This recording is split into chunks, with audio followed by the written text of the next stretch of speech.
Talks of David Solomon, podcasts on topics ranging from Jewish history and the Bible to Jewish mysticism, philosophy and thought.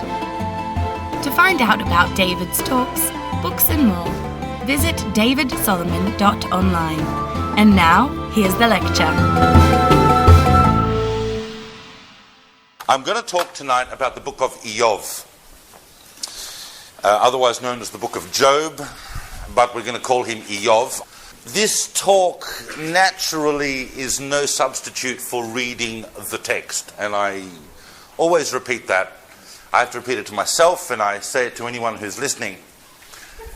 Nothing you can hear about any of the books of Tanakh can be a substitute for engaging with the text, and engaging with the text at different times in your life. The book of Iyov is not like other books in Tanakh.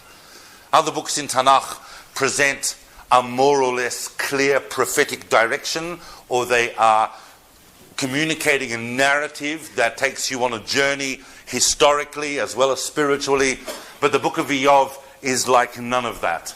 The book of Iyov is a book that is primarily a philosophical discussion. Now, some of us sat in this very room and we did a whole series on philosophy last year, and I'm going to draw on elements of that because I'm assuming that these talks can be progressive and I can slightly build on what we've discussed before. But if I do talk about anything and people are confused or don't understand, I really need you to let me know. I don't want you to sit here not knowing what I'm talking about. It's bad enough that I don't know what I'm talking about. The book of Iyov is primarily a discussion. We don't know who wrote it, and we don't know who Iyov was, and we don't know when he lived, and we know gornished about all of those factors. Even the biblical critics, the big bacon-munching apikursim sitting in different places in the world will tell you, we have no idea when it was written. And Chazal have no idea when it was written. Well, some of them have some ideas. Obviously, there's a famous Gemara brought in Baba Batra in Daf Tet Vav and thereabouts, the continuing pages, which is a big discussion of Iyov when he lived. And there's no less than about 8 or so opinions brought about Iyov, including the famous opinion, of course, that he never lived at all. That in fact the whole of the book of Iyov is a parable.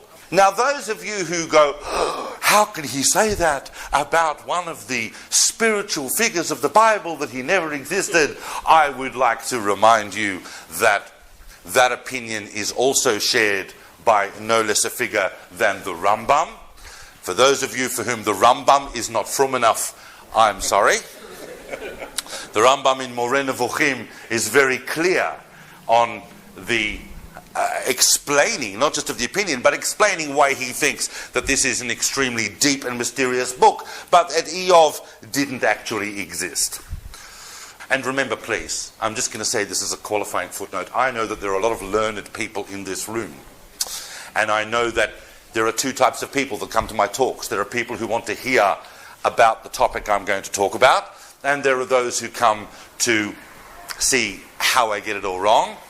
And I therefore want to tell the second group that I totally respect your project, but please bear in mind that Iyov is a book that for every opinion you can find the opposite opinion in all sources. Some say he was a sinner, some say he was righteous, some say he was a Jew, some say he was a goy, some say he lived there, some say he lived there. There is different opinions. It's a very, very difficult book to understand. It's a very difficult book to understand if we can understand it at all. You have to read it hundreds of times just to get the basic underlying message. The message is embedded in poetry. It's a massive poem, in effect. There's a bit of narrative at the beginning and the end, but the whole thing is really a huge poem. It also possibly, and I also don't want people to run out of the room screaming up in choruses at this, but it is possible that the book of Iyov has been slightly reconfigured over the generations. This is an opinion held by several scholars, and with good reason. There are some chapters that appear a little bit out of sequence, but overall it's fairly coherent, but you really have to read it closely and carefully, and also, as I always say, strive to read it in the Hebrew, because it is stunning Hebrew, even if it is the most difficult Hebrew in Tanakh. All right? Everyone by now should know what a hexalagomena is. It's a word that appears only once in Tanakh, and therefore our understanding of what it means relies completely on Mesorah, relies completely on tradition. The great sages and scholars of the people of Israel have handed down the meanings of words as they are in context, but Iyov has more of those than any other book in Tanakh. It's got about 100 words that are unique to Iyov. So between all this, the commentators, the scholars, the individual readers like ourselves, we are climbing through this jungle of meaning to try and work out what is going on. In the course of this talk, I will go over the whole book of Iyov, chapter by chapter. And we will try and make sense and distill from it exactly what is going on. Now, Iyov lived in a land, according to the book of Iyov, and this is one reason why some of the rabbis say he must have lived, because otherwise why would his address have been given? He lived in a land called Uz. Uz. Nice place. We're not sure, of course, where Uz is. There are various opinions on Uz. Uz is mentioned in the Torah. Who was Uz?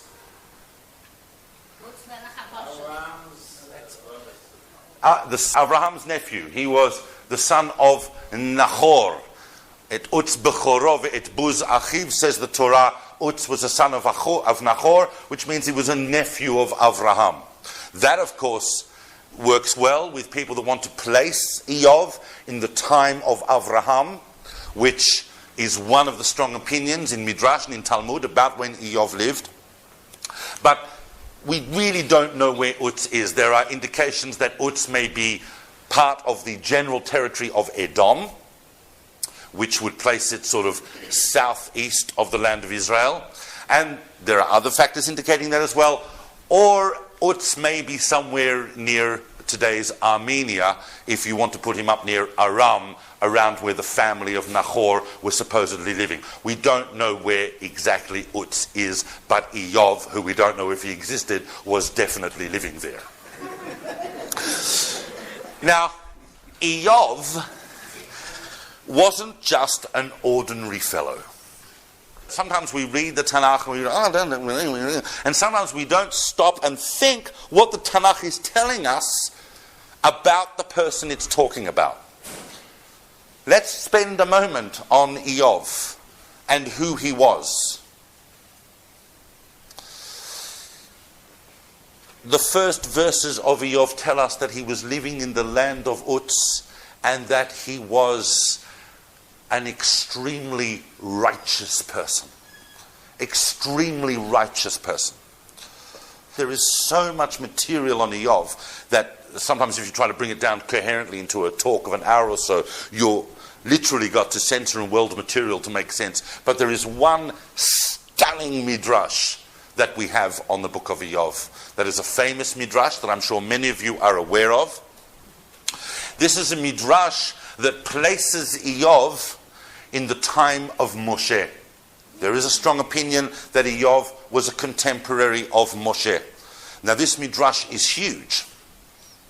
It's a midrash that tells us that Paro, Pharaoh, the king of Egypt, when he was making his decrees against the Jewish people, specifically the decree to wipe them out and throw every firstborn male into the river, an effective genocide of the Jewish people, that he took consultation with three big advisors. As I can see by the people nodding that this is a familiar midrash, but it's worth mentioning. It's a very deep midrash, and we're going to come back to it later. he takes consultation with 3 advisors. These 3 advisors are Bilam, the famous Bilam, the prophet of the Gentiles, the wicked prophet of the Gentiles, who goes on to attempt to curse the Jewish people later on. He takes counsel with Jethro, who goes on to become the father-in-law of Moshe, and he takes counsel with a guy called Iyov, who is a big dude at the time. Bilam basically says, decrees against the Jewish people, very worth your while, Pharaoh, because, as you know, the Jewish people are going to rise up and they're going to cause you all sorts of hassle. Better off wipe them out now. Yitro was so repulsed by these decrees that he actually ran away. He avoided Pharaoh and he ran away, and he went to live in Midian and eventually became the father-in-law of Moshe and even joined the Jewish people. Iyov abstained. He was neutral. As a consequence of that neutrality, God sent the Satan to afflict Iyov, so that the Satan would be distracted while the Jewish people were coming out of Egypt, and they would be able to come out in merit of deeds that they otherwise might not have merited to, had the Satan not been totally preoccupied with Iyov. It's a very big midrash, and it has many deep layers. But we'll get back to the book. Iyov is a righteous person, and the book of Iyov tells us just how righteous he was. It uses 4 expressions: tam, innocent, sincere, genuine. Difficult word, as you know, to translate. We all know that word from the Haggadah. It's tmimut, the idea of sincerity. He was yashar. He was upright. He was Yirei Elokim. He feared God. And he was Sar Merah. He would turn away from evil. He avoided evil. You can think that abstaining is avoiding evil. Iyov is all these things. He's a very, very righteous person. And he's not only righteous, he's seriously cashed up. He is extremely wealthy.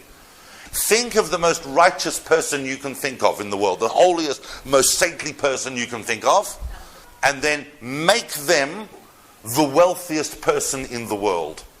That's Iyov. So much so, in fact, that what we really understand from the book is that Iyov was a living testament to divine justice. If you can be as saintly and as righteous as Iyov, then this is what's going to happen to you. Things will be good. He was like a living, walking Kiddush Hashem.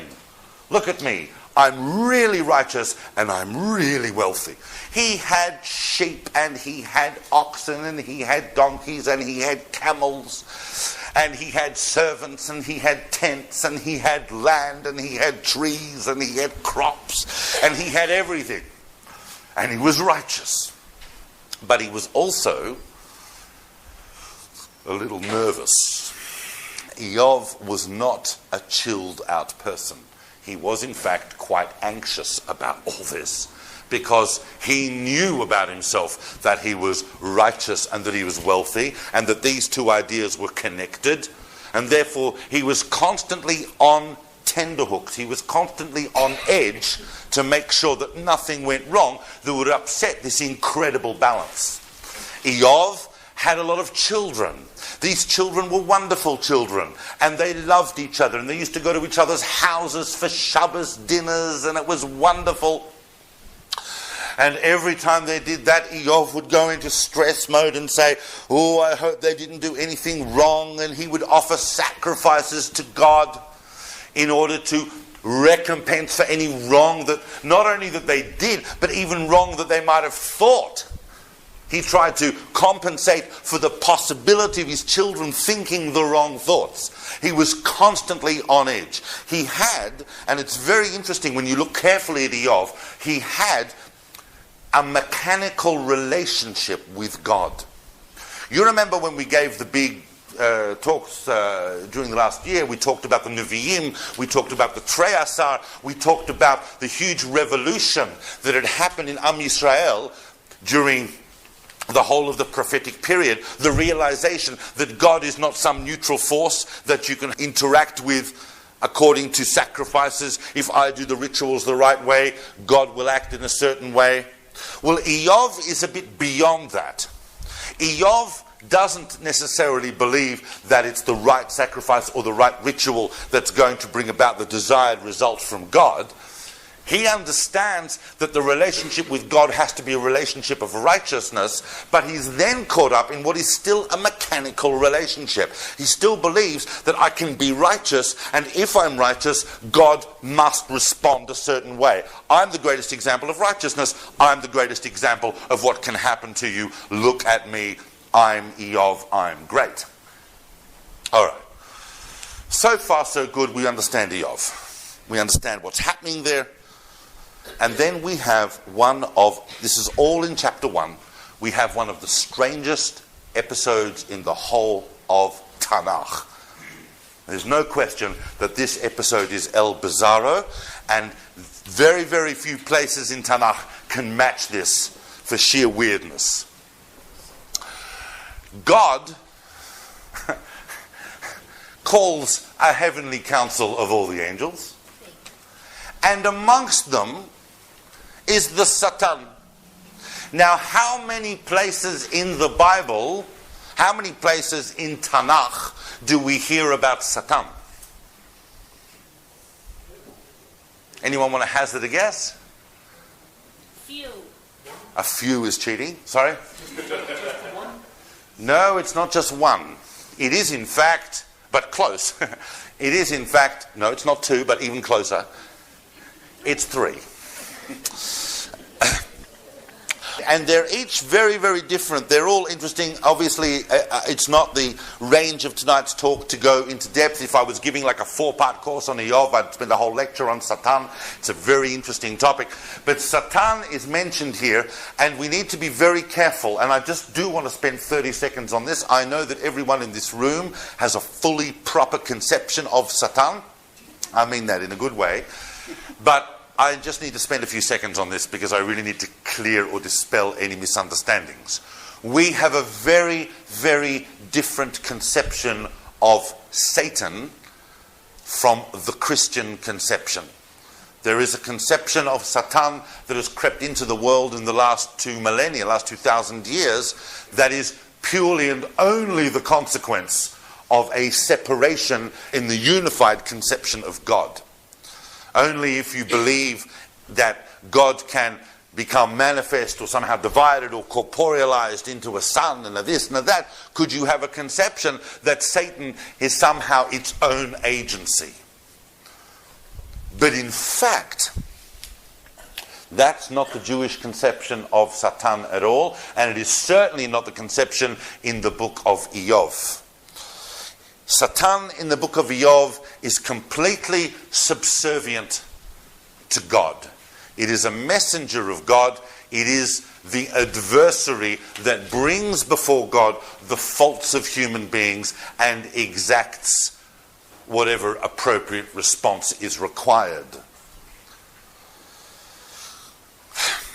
Satan comes before God, and God says to Satan, the Satan. There's a difference between Satan and the Satan. Of those 3 mentions of Satan in Tanakh, by the way, the description of Satan in the book of Iyov is very similar to the adversarial description of Satan, which you'll find in the book of Zechariah in chapter 3, in relation to the Kohen Gadol, Yehoshua, and how the Satan is standing there to accuse him of various things. And once again there, the Satan is purely an agency of God. It is the 3rd mention of Satan that gets people all and that of course is in Divrei Hayamim chapter 21, where the Satan comes and somehow seduces David into the idea of counting the people. If you refer that story back to the book of Shmuel, you'll realize it's Hashem that does that. So we have a solution for that. It is not the case in Jewish thinking. It is not the case in Jewish thinking. and I can't even believe I'm going to say this, but I just want to dispel it, that Satan is some angel who decided to rebel against God and then went down into hell and all the rest of it. That is a Miltonian Christian conception of Satan. It does not feature in Jewish thinking. The Satan is completely subservient to God, but God wants to prove a point. God says to Satan, "Where have you been?" Satan goes, "Wandering around here and there, up, down." He goes, "Look, have you seen my great example of justice in the world? My Iyov, he's fantastically righteous, and he's upright, and he keeps away from evil." And Satan goes, yes. But that's all very well. But it's all a bit easy for Iyov. You call him righteous, but look what you've given him. You've bestowed everything upon him. I mean, what would happen if Iyov wasn't so wealthy? What would happen if life was not so good for Iyov? Would he still be as righteous? You don't know that. Well, he doesn't say to God, "You don't know that." One assumes that God knows the answer. And God says, "Well, all right, let's test the theory. I'll let you do things to him. Maybe make life not so good for him." Satan doesn't need another invitation. And then, this is all in chapter 1. Off he goes. Iyov is there one day, and it's a day when all his families are gathering together in the house of the elder brother, and Iyov's going about his business. Obviously he's a little anxious, and he even says later in the book that he was anxious that day. A messenger arrives to Iyov. "Your oxen were ploughing, and your donkeys were hanging out nearby, and suddenly the Sabaeans came." Now, this of course in Hebrew is Shva. Some people think that's the kingdom of Sheba, but more than likely, as you know, there's the Mediterranean, there's the land of Israel. More than likely, it's the Sabaeans. The Sabaeans are here in Yemen, but they've got a territory extending there. If Uz is here, the Sabaeans came, and they fell upon the oxen that were ploughing the fields. They took them all away. They took away the donkeys that were, grazing nearby.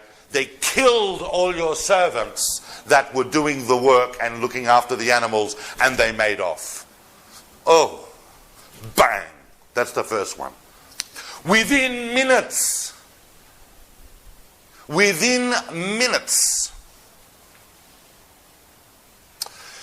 another messenger comes and says, "I've just come from where we were grazing the flocks, the sheep.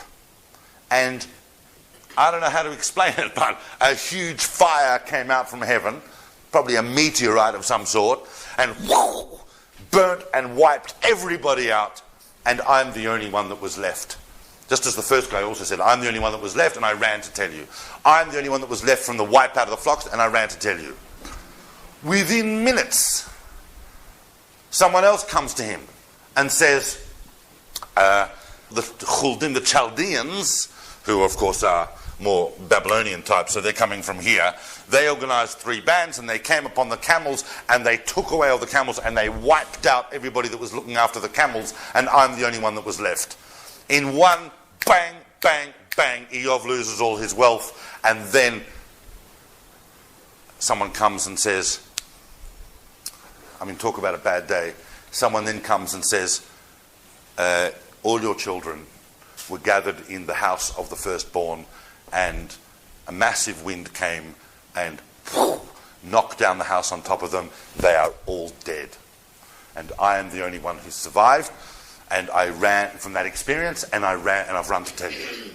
So all of a sudden, bang, bang, bang, bang, within minutes. What does Iyov do? What does Iyov do? He stands up, he cuts kriya, he sits down, and he says, "Hashem natan v'Hashem lakach." God gave, God takes away. Phenomenal. Phenomenal. Can you begin to imagine having a day like that? So there you go. Has he passed the test? Yes. I would say so. All right, Satan goes back. Chapter 2, Satan goes back to God. And God says, well, what do you think? You wiped out everything he had, including his children. He's now sitting, avelud. He's a massive avel. Have I not proven the point? Satan goes, someone will do anything so long as you don't touch them personally. Personally, his body, his soul hasn't actually been touched. Sure, he's lost everything he's got. He's tremendous grieving. His kid's dead. He's lost all his wealth, but you haven't actually touched him. If you touched him, he'd curse you to your face, God. And God goes, okay. I'll let you touch him, but don't kill him. Preserve his soul, but, you can do things to him. Personally, his body. Imagine Iyov. Iyov is now, having lost all his children and all his property and all his wealth, he's now sitting in Avelot, and bang, suddenly he is covered from toe to head in the most excruciating boils. Satan afflicts him with boils. Everybody knows what boils are. Do I need to go into a full description of boils? Yep, no, cool. There are different types of boils. I've done research on boils. Yep. There are different boils, and all of us at some point might have a boil every once in a while, but these boils were particularly excruciatingly painful. They covered his entire body. They were disgusting. They oozed and they stank and they were foul. The rabbis love getting into this boils concept.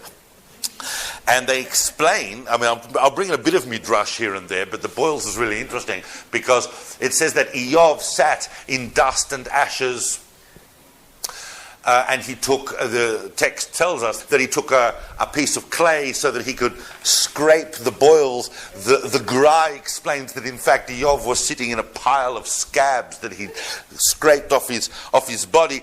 Midrash explains that the upper half of his body were really, really dry, painful scabs. That's why he had the piece of clay. But the bottom half of his body were these wet, oozy, pussing boils, and that's why he sat in the earth and the ashes so they could absorb it. It was disgusting, and he was a mess. And not only was he a mess, he was in unbelievable agony the whole time. Before we even start the discussion of Iyov, I want you to understand that this is a guy that within minutes, within the course of a day basically, went from being the wealthiest, most well-off guy in the world to being someone whose all his children died in one day. He lost all his wealth, every single thing he had in the same day, and now he's covered with this incredible affliction of excruciatingly painful boils. One of the reasons why some of the opinions say that Iyov is a mashal, that he in fact is a parable, because no human being could withstand the suffering that he went through. If it wasn't bad enough, he had a really annoying yenta of a wife. She comes out and she says something along the lines of, well, you see, look where it's got you. You and your God. I don't know why. You've kept faith with this God. Just curse him and die.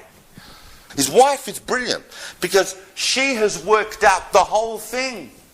It takes us to go through the whole book of Iyov to work all this out, but she snaps it at once. She realizes it's a test. It's a test. And as soon as Iyov curses God, it's basically suicide. So she says, I don't understand. You've kept faith with this God. You bring him sacrifices. You're really righteous. Look what he's done to you. Curse him and die. And Iyov utters this phenomenal response to her, which is actually interesting because the Midrash tells us that, obviously one of the Midrashic lines, because there are many different Midrashic lines in Iyov, but one of the Midrashic lines tells us that his wife was who? Anyone know? Excelentes, that his wife was Dina bat Yaakov, that his wife was actually Dina. Now, if his wife is Dinah, that's really interesting, because she's basically saying to him, look, don't talk to me about tests. I come from a family that knows all about tests. You either pass the test or you don't groan in your... Yeah. Iyov says to her, what? I should curse God? We should thank God for the good we have, but not thank him, but not accept, basically, the evil that befalls upon us. Everything comes from God. And he sits down in absolute agony, and he is an avail. He is a mourner in tremendous affliction.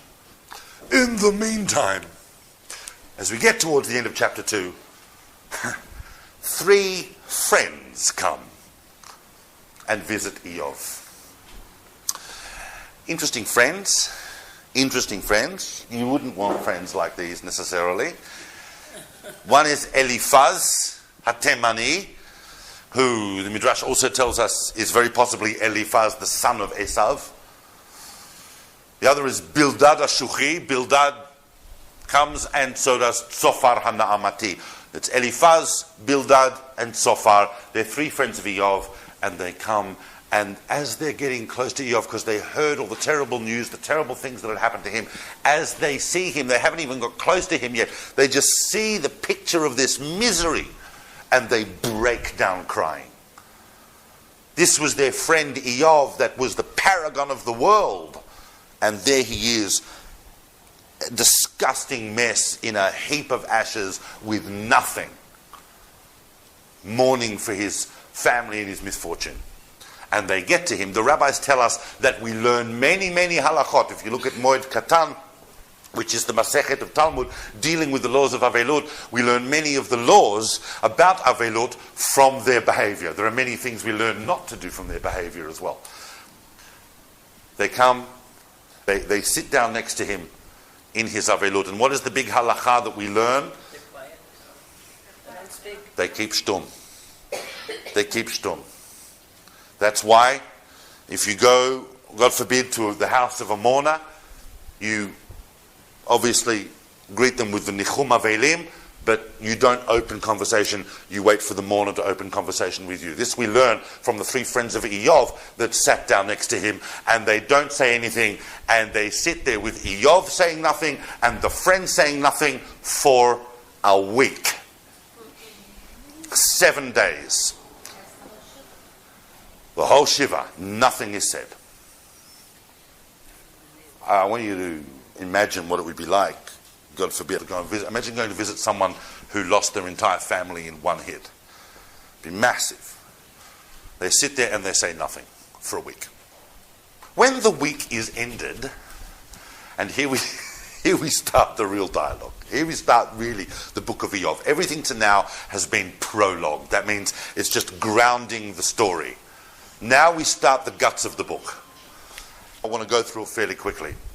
Chapter 3 opens with Iyov opening his mouth at the end of a week of silence.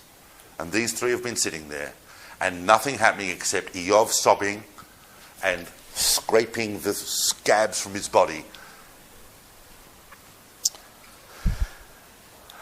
Now, the world is divided into 2 types of people. Those who like birthdays and those who don't. Who likes birthdays? I like birthdays. I like my birthday. Everybody's nice to me on my birthday, or tries to be. It's not always easy to be nice to me. Iyov is definitely in the category of people that does not like birthdays. He especially doesn't like his birthday. There are a few sentences uttered by Yirmiyahu, the prophet, about his birthday, but they don't come anywhere near the curses that Iyov places on his day of birth. Not only his day of birth, the very night he was conceived, he curses. He curses the womb of his mother that opened up for him. He curses the light he ever saw. He curses the day. He can't curse God. Some tell us that he wants to curse God and he can't, so he transfers all that anger on his own life. There is, of course, another sublimated idea in here as well that many commentators pick up on in Iyov, and is an ongoing theme we'll look at potentially. And that is that in the ancient world, there was very, very strong belief in astrology. And astrology was particularly powerful in its impact upon the day that you were born. That determined what was going to happen through your life. So it wasn't just the case that he's wishing, I wish I was never born, I hate the fact that I'm alive, which was, of course, the big theme. But there's an underlying theme potentially as well, that he's cursing the day he was born because it was astrologically a bad day. We're going to come back to that a little later, because obviously if we ascribe things to astrological forces, then we're taking it out of the realm of divine providence. But certainly chapter 3 is entirely devoted to Iyov cursing his birthday. Interestingly enough, he doesn't yet talk about himself and what he may have done to bring this about. He just doesn't want to live. He knows he can commit suicide, but he won't do it. Therefore, he's condemned to suffer. He's condemned to suffer. And he doesn't like it any more than anyone would. He's feeling awful. And he curses the day he was born. Chapter 4. The first of the friends, Eliphaz, opens his mouth. Now, unfortunately, many of us have been to visit people sitting Shiva. Some of us have sat Shiva ourselves. We've all at some point or other probably, except maybe some of the younger people in this room, been to the house of an unravel. And some of us have seen different forms of behavior happen at the house of mourners. Yeah? Everybody know what I'm talking about? No one can come close to the level of insensitivity displayed by Eliphaz in what he says. First of all, he turns around to Iyov and he says, "Oh, don't be so pathetic. You know, you're the one who, when other people were suffering, used to go round and lend a helping hand, a comforting word here and there. You know, you're the righteous Iyov, you're helping everyone. But now that it happens to you, oh, it's so terrible." And then he utters the unbelievably insensitive words, "Ashrei enosh yochichenu Elokah." Can you imagine this happens to Iyov? And he utters him, "Happy is the man whom God chastises." Imagine saying that to someone in Avelut. It's no wonder that God gets angry with Eliphaz later on. But he says this is all in chapters 4 and 5. Look, here's how it works, Iyov. And here's why, you know, your protestations about, oh, I don't want to live, it's all so terrible, is pathetic. You're not Hamlet. Here's how it works. We agree on several things. Everything comes from God. We know that God is just. God is the perfect justice. And we also know that God's divine providence is absolute. That God controls everything. That everything that happens comes from God. Let's put these two together. God is perfect justice. Everything comes from God. Look at you. Whoa. You must have sinned. This must be punishment. There's no other explanation for that. This is punishment. Accept it here cheerfully. I mean, it's interesting because Eliphaz says to him, the famous words, "Ha'enosh me'elokat tzedek," can a man be more righteous than God? Whereas in fact, Iyov hasn't quite got to talk about his own righteousness situation yet, but nevertheless, Eliphaz is right into him saying, this is a punishment. What does Iyov answer to that? Chapters 6 and 7 of Iyov. What does he answer? Punishment. You call this a punishment? This is not a punishment. This is a war. God is at war against me. I mean, punishment I can understand, but look what's happened to me. Bang, bang, bang, bang, bang. How can I even begin to understand why this is happening to me, but I'll tell you one thing, I don't deserve it. Therefore, I'm left with a dilemma. I understand your reasoning, Eliphaz, I do. We have divine justice and we have absolute providence. But one of them has to go. I'm the living example of that. One of them has to go, and I'll tell you what it is. I am not going to argue against the proposition that God is just. Therefore, I'm left with only one conclusion. God does not control everything. God's big, God's concerned with a great many things, but on the little level where we are, I'm in the hands of the mazalot. I'm in the hands of the forces of nature. God's providence is not absolute. Obviously, just jumping slightly philosophically, the Rambam is very excited by this. The Rambam and similarly the Ralbag and other famous philosophers in the Jewish tradition ascribe to each of the characters in the book of Iyov a different philosophical position in relation to providence. For the Rambam, Iyov is wrong, and he's enunciating a classic Aristotelian position, or what the Rambam describes as an Aristotelian position.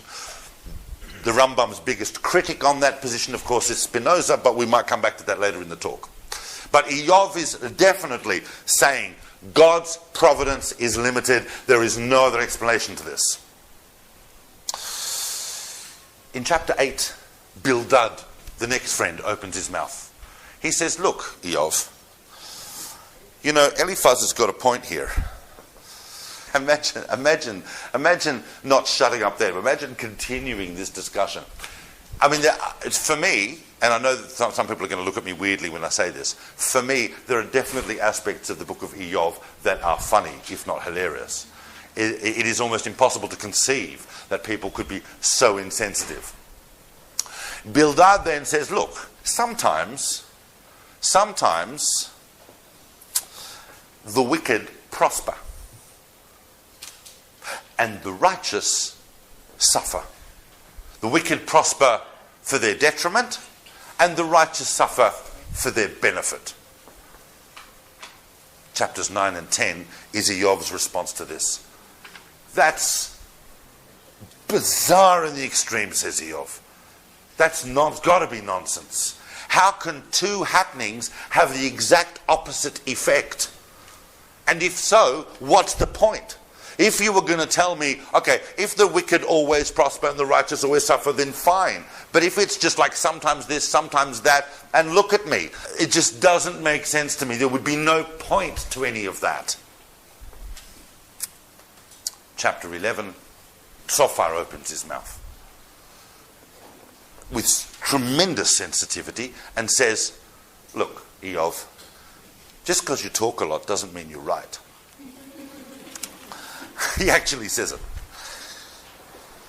You know, it could be that the righteous suffer and the wicked prosper because, well, it could be that the righteous suffer because what God is actually doing is punishing them for sins that they will commit, and therefore he's, as we might say, lending them of their iniquities, but it's all for the purpose of divine justice. He utters the famous words, "Hacheker Eloka timtza."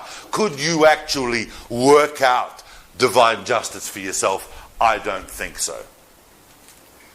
And then in a massive speech in chapters 12 to 14, Iyov comes back and he says, this is unbelievable. You know what you're doing? You know what this is like? Oh, you're so smart. Imachem tamut chokhmah. You know, wisdom's going to die with you guys. You are really smart. I mean, it's very sarcastic. It's very bitter. It's very angry. Whoever wrote the book of Iyov was a complete genius because he's able to enunciate the anger and bitterness that Iyov is feeling at having to have this discussion, let alone what's happened to him. He says, you know what this is like? This is like a room full of people, and they're all laughing at someone. This one person in the room is a laughing stock. They're the only person that's not laughing. Everybody in the room is laughing at them. And when this person says, why is everybody laughing at me? He gets told, because laughter is given to the righteous. Whereas in fact, the very fact that they're laughing at him means that they're wicked. But no, laughter is given to the righteous. Why? Because, laughing is pleasurable. Therefore, they must be righteous, because pleasure is given to the righteous. He goes, that's exactly what it feels like for me now, stuck here with you guys. Chapter 15, Eliphaz. Bang! There are 3 cycles of conversations between Eliphaz, Bildad, and Zophar, and Iyov answering each one. It's all back and forth. There's 3. Every cycle is slightly different. The first cycle we might actually want to call the punishment cycle. They're talking about this very difficult philosophical issue of divine providence versus justice versus what's happened to Iyov. In the second cycle, which we might call the providence cycle, Eliphaz says, you know what, Iyov? That's your sin. Right there. You see, we have a famous expression in Jewish thought. It's in Aramaic. It's a famous expression brought in the Gemara and brought in Midrash. It's classically ascribed to people who deny the existence of the divine force in the world. It's called leit din v'leit dayan. There is no judgment, there is no judge. Well, there's no discussion of leit dayan in the book of Iyov. Everybody is aware that God exists. No one's getting up and saying, I don't think God exists. It simply wasn't a thought that people had in the ancient world. But there's definitely a discussion of leit din, that there's no judgment. What's that first word you're saying, late? Late. Late is in Aramaic, meaning there isn't. Leit din v'leit dayan. En din v'en dayan. In other words, that's your sin. That's your sin, Iyov, that you've had in your heart and that you're expressing now. You don't believe there's divine justice in the world. It's about time you did teshuvah. Now you see why this thing has come to you. And Iyov, of course, in chapters 16 and 17, comes back and says, is it not enough that I have to put up with all this suffering, that I have to put up with your nonsense and your accusations? It's very, very harsh. Iyov is actually making the friends realize that they, if anything, are part of this suffering with these tremendous accusations. I'm having this thought as a result of what's happening to me. I'm desperate to understand. This is not the sin. Bildad comes back in chapter 18 and he says basically, so tell me, Iyov, you're saying that because of what happened to you, therefore God's justice doesn't exist in the world. Is that really what you're saying? Maybe it really is something that Zophar said before. It's about wisdom. It's about the fact that let's transcribe this to another level. Why can't you just say that you don't understand God's justice? Iyov comes back and says, look at me. Look what's happened. You guys are going to be punished for your inability to reason this through with me. I need to understand. Once again, Zophar comes back, says it's very simple in chapter 20. The wicked are punished, the righteous are rewarded. Iyov, chapter 21. No, look at me, look at the world, look around. Everywhere I see wickedness and I see wicked people prospering. It's back and forth, chapter versus chapter versus chapter. They're trying to prove it. In chapter 22, there's a shift. And Eliphaz starts talking about this concept of wisdom. Now we're going to have a big discussion of wisdom. Because Eliphaz says, you know what, maybe wisdom is not the whole point. Maybe, what? God's righteousness is dependent on his ability to explain himself to you, Iyov? Do teshuvah. That's your only answer. And in the famous chapter 23, Iyov comes and he says, no. If God is just, if there is justice in the world, I need it to be a justice I can understand. The whole concept of justice belongs here in the world. I, as a human being, need to be able to understand it. It's not enough for me to be told that there's a level of divine wisdom way beyond what I can access. Everywhere I look, it's not the case that most of the wicked people in the world suffer and most of the righteous people do well. Everywhere I look, it's random, and moreover, even when the wicked people are made to pay for their sins, i.e. they die, they tend to die quickly.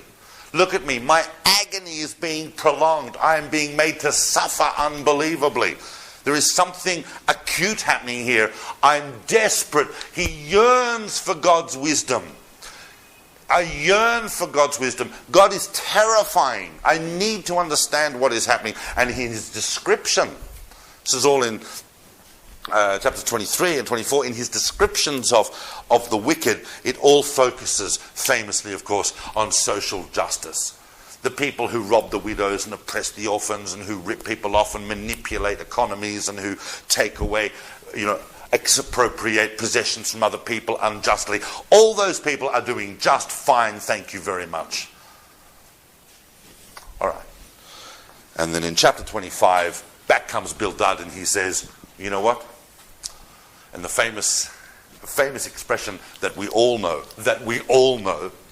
Oseh shalom bimromav. He who makes peace in his high places. Look, you know what? Maybe, Iyov, there's a point to what you're saying about the fact that maybe it's all given over to the forces of nature. Because by this time, Iyov has more or less worked out the point. He's more or less worked out that the world has been given over to Satan. He even says it. The world has been given over to the adversary. It's not God directly. And therefore, I'm at the hand of forces that I don't understand. And Bildad comes back and says, well, somewhere up there, God, in his essential divine justice, is making it all work out. And then in this massive speech, 26 to 31, Iyov winds it all up, but he winds it all up in a very big way. Because Iyov says, look, let's say I accept your point. Let's say I accept your point. Let's say I accept your point that, first of all, ad egva lo asir tumati mimeni. Until I die, I will not deny my righteousness. I have done nothing wrong. That's the first thing you need to know. And the last thing you need to know. Right throughout the book, Iyov has been going on and on and on and on. I haven't done anything wrong. I haven't deserved this. I haven't deserved this. I haven't deserved this. And until I die, I will not repudiate that claim. But let's imagine that you're right. Let's imagine I am being punished. Let the punishment fit the crime. Is this what I deserve? I'm being made to suffer more than any other person alive. It's not the case that, I was walking down, King George Street and I didn't look when I crossed the lights and a car came and banged me in the bum and now I'm like this. Right? All right?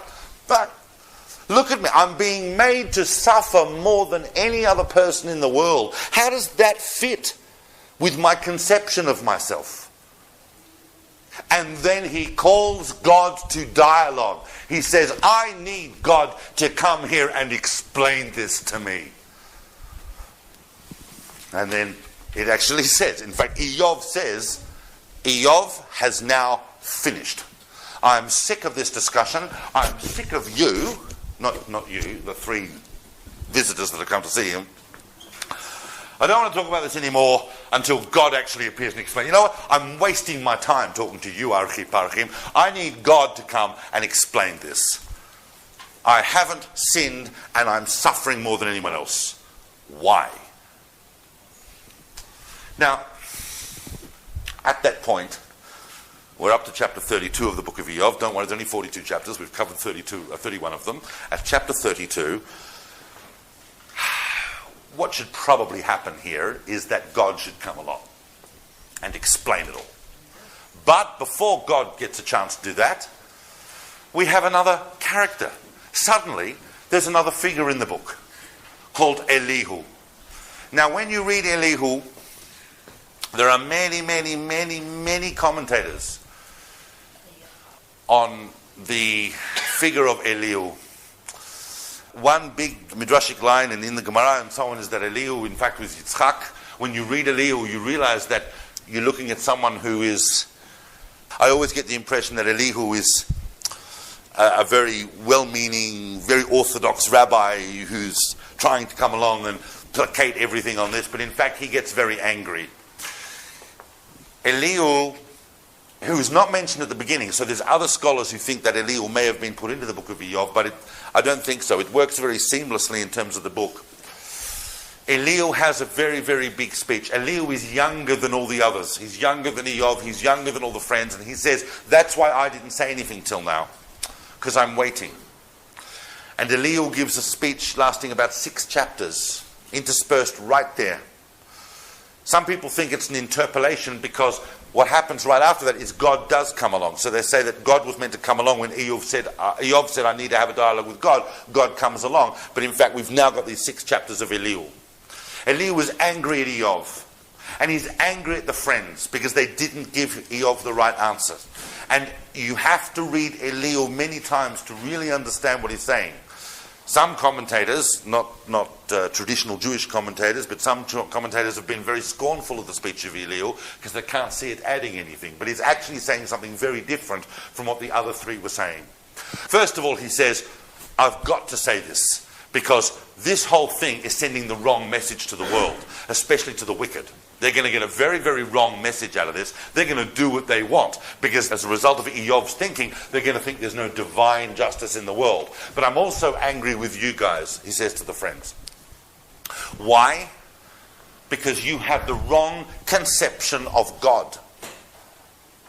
True, we do have schar v'onesh ba'olam. We do have reward and punishment in the world. It does exist. But that's not all that's going on. And that's not all that defines the relationship between God and human beings. Lo chamo more. There is no one that loves the righteous like God, and there is no teacher like God. Sometimes the righteous suffer, Iyov, not because they've done anything wrong, but because God wants to bring them to enlightenment. I don't recall you complaining about the lack of justice in the world when you had it good. When things were going well for you, I don't remember you standing there screaming about injustice. You did what you could, but you weren't lying on the ground moaning like this about how there's no God in the world. You needed to be brought to a form of enlightenment. And for all you know, and the rabbis pick up on this massively because they say that as a result of his self-satisfaction, Iyov was actually at the point, before all these tragedies befell him, of being about to rebel against God and say, well, you know what, I'm looking around, and I'm seeing that there are other people who are not bringing all the sacrifices I'm bringing and not as righteous as I am, and they're doing just as well, so maybe I don't need to do all that. God is saving you from that path. He is bringing this upon you so you will gain enlightenment so that you will not sin. Not as punishment for sins you're about to commit or sins you have committed, but to prevent you from doing that.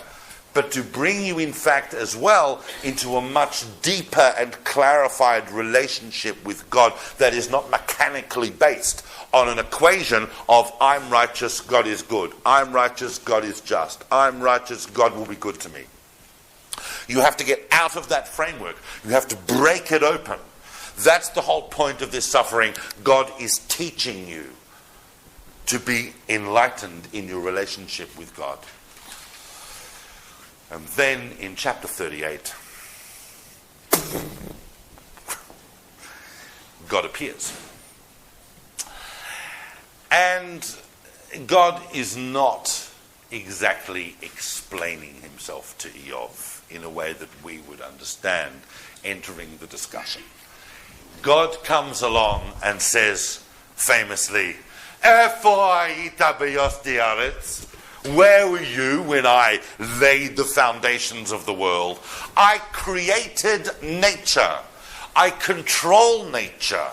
Nature is a massive force. You think that I don't look into every detail of what's happening. There's no divine providence or divine justice in the natural happenings, do you?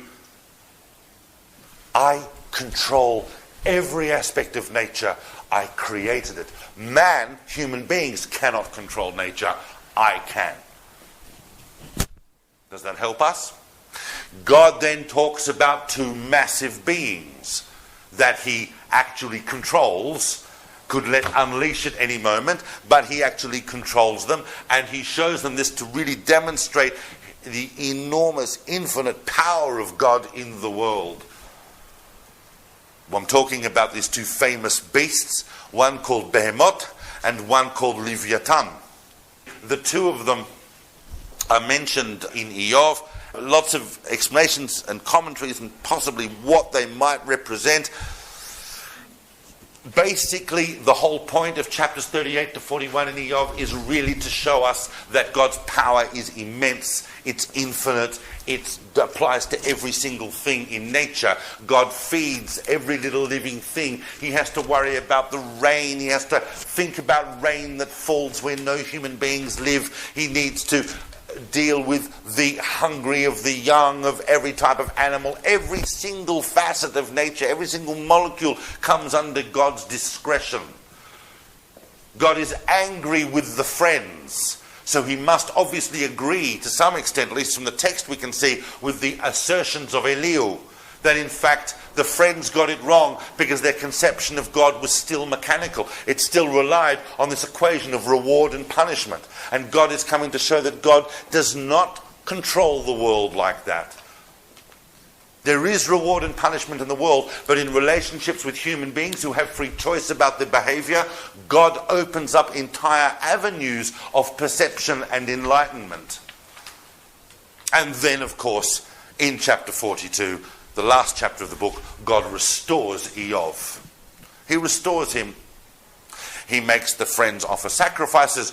Iyov has to pray for the friends. It's only when he prays for the friends that he then gets his own wealth restored, and it gets restored double. For those of you who question the apparent justice of what happened to the first lot of children, there are opinions, I think brought down in the Ramban, that the children were not actually killed, they were just taken away, and now they're brought back. Either way, everything's now happy. Iyov gets restored, he's got his wealth back, he's got kids, he's got more than enough wealth, twice as much wealth, lots of kids. His daughters are stunning, everybody's very excited by them, and Iyov lives for another 140 years, and then he dies a very, sated and happy person. We're winding up, but I just want to highlight some of the major themes that I want to take out of Iyov, because as you can see, even just going through the book, it's a massively deep book. Every chapter that I just gave over in summary is really an entire poem's worth of discussion on all the aspects of each point that I've expressed. The real essence of the book is about providence. It's about to what extent does God control the reality in which we live, and to what extent is that control tied up with God's plan of justice for the world. On the one hand, and here's the amazing thing about Iyov, is that the whole time this is going on, the whole massive chapter after chapter after chapter where Iyov is going, I don't understand, we, the reader, understand perfectly well why this has happened, because we read the beginning of the book. This is a bet between God and Satan. This whole thing is a test. It is in fact a test, and it is in fact simply the result of God wanting to illustrate something beyond divine justice. You see, once we have the revolution of the prophets of Israel, we need to guard against this mechanical interpretation of our relationship with God. Our relationship with God in Jewish sources must be a balance between ahava and yirah. It must be a balance between love of God and fear of God. But it cannot be a mechanical process. By the way, there's some very interesting aspects on Satan I just wanted to mention. According to Saadia Gaon, do you know who the Satan is? We know famously that the Satan is the Hara, is the Malach HaMavet, all the rest of it. But the Satan is in fact one of Iyov's neighbors. It's a person. Meaning, it's a person that was so consumed with anger and jealousy at Iyov's good fortune and at the relationship between Iyov's righteousness and his wealth that just came to God with this plea. I mean, when I first read that, I thought, well, no. But then I started to think about that so much ill feeling and evil energy is created in the world by people relating to each other. Saadia Gaon also has a very, very other interesting insight into the book of Iyov, that really Hashem's justice in the world is already fulfilled from the moment you have life. That's the chesed, that's the kindness, the benevolence that God gives you that really fulfills God's justice in the world. Everything beyond that is superfluous. This is a point that Iyov needed to arrive at. In Avot the Rabbi Natan, we find out that Iyov sinned in his heart, that they tend to agree with Eliphaz, that the fact that Iyov was casting so much aspersion on divine justice in the world, that in fact this is the very thing that brought a lack of divine justice, an apparent lack of divine justice upon him. Therefore, the punishment in a sense did fit the crime. Kabbalistically, what I'm about to tell you is a bit wild, but it's recorded in several places in Kabbalistic books, that Iyov was a reincarnation of, anyone know? Iyov is a reincarnation of, and I know when I say this, you're going to go, that's so obscure. But just spend 2 seconds and see if you can work it out. Iyov, according to the Marchur of Chaim Vital, in Shar Gilgulim, and also according to Menachem Azari Mifano in his book on Gilgul, Iyov is a reincarnation of Terach, the father of Avraham. Terach was an idol worshipper. However, Terach arrives at a rectification of his soul through the merit of his son Avraham.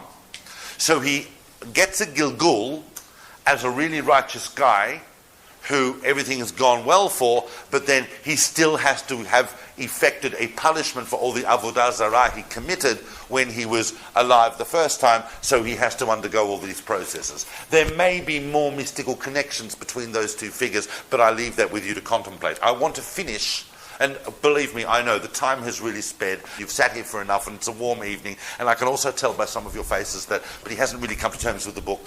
I know. Iyov is a very, very difficult book, but I want to finish with a very, very powerful thought that might tie it up for us. Because there's a message screaming from Iyov. People say that Iyov is a Navi.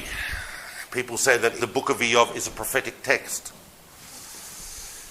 Some of you may be familiar with this idea. This idea, which is an idea that's reached out independently in several sources, but was interestingly made, probably in its best enunciation, by Elie Wiesel.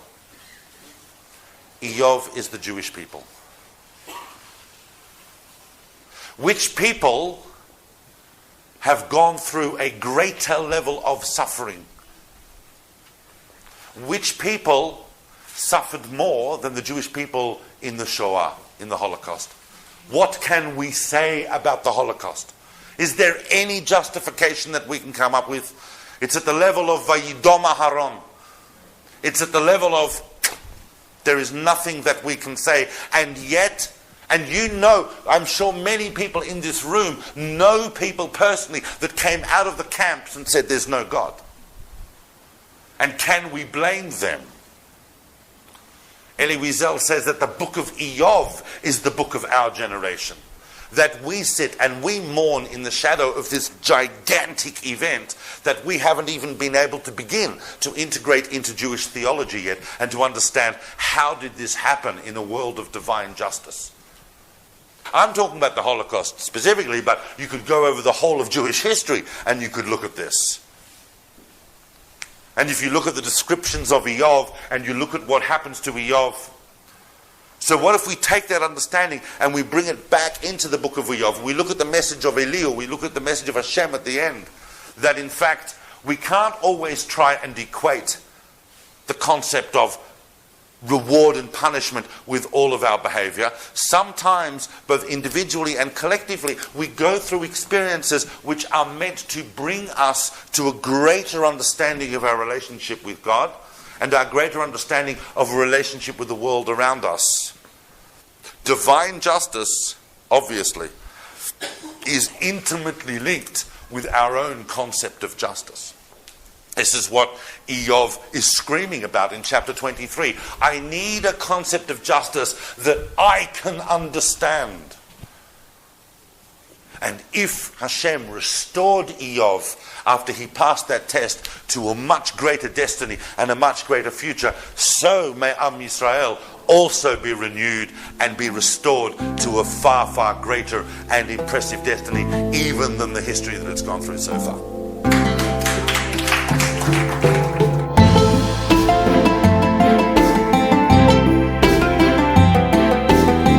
Thank you for listening. To find out more about David Solomon's books, recordings and classes, or to support his work and teachings for just a few dollars a month, visit davidsolomon.online.